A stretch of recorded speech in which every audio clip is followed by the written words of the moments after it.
The urban and rural depression in the United States after the Wall Street crash of 1929, as illustrated in the book The USA Between the Wars 1919 to 1941. As we already know then, American overproduction in the cities, in the urban areas, produced loads and loads of consumer goods which ultimately saturated the market. Once the Depression and the crash sat in, however, no one could afford to buy these. Consequently, the American factories producing these laid off their workers. There was certainly no export market for any of these surplus goods because tariff barriers brought in after the Wall Street crash made those American goods too expensive to export. Consequently, American factories cut production or cut wages. Either way, millions of men became unemployed, and this consequently contributed to the Great Depression. Meanwhile, in the countryside, American farmers were producing too much food. This had, in earlier times, driven down the prices, and consequently, with people unable to afford food after the crash in 1929, prices fell even further. Consequently, the farmers already indebted from the investment that they put into their farms during the First World War found that their financial situation was even more parlous than it had been before.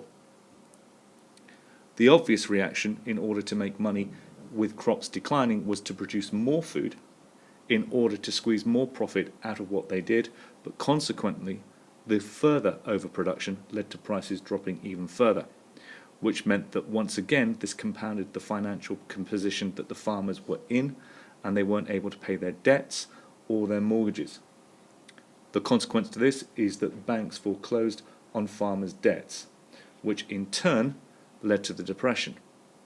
We also know that too many farmers unable to pay their debts in rural areas in turn led to the banks closing as well, because the banks were not regulated and couldn't stand the stress of the Depression consequent to the crash. Finally, in America, in New York and Wall Street, the share price continued to fall. Banks that had invested money into the stock market saw huge drops in their profits and saw huge losses being run up. Banks consequently called in the loans that they had already distributed to their customers, which obviously put their customers in an awkward position as well. When the knowledge of the banks becoming unable to fulfill their obligations, this led to runs on the banks, leading to many banks going bust. 659 of them in 1929 and 2,294 in 1931. People simply didn't trust the banks to hold on to their savings, so consequently they took their money out. With the loans called in, this consequently led to many businesses failing. Between 1929 and 1932, 109,000 businesses failed. Consequently, more factories closed down, and this in turn led to even higher unemployment, reaching 11 million in 1929 and 14 million by 1933, which in turn led to depression. The cycle of money going around the American economy simply stopped.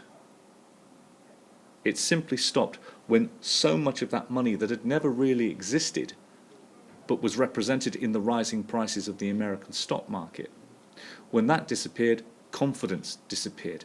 That ephemeral thing that we can't measure and we can't see, when it went, it went. Consequently, money didn't go around the system. Everyone held on to what they got. Most people found they had very little, and the economic situation of the United States declined terminally.